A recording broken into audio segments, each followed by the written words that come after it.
غمځپلي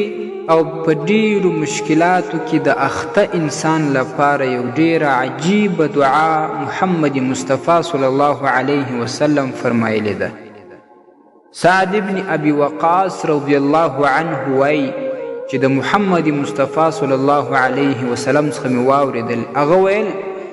چې ما ته بله داسې جامع دعا نه ده معلومه چې مکروب انسان یعنی غمځفلی انسان یې ووایي چې د هغه څخه غم پورته سي، خو مګر یوه دعا چې هغه یونس علیه السلام د ماهي په نس کې ویل، هغه دعا د غمځپلي او په مشکلاتو کې د اخته انسان لپاره ډیره جامع او مجربه ده. هغه دعا دا ده: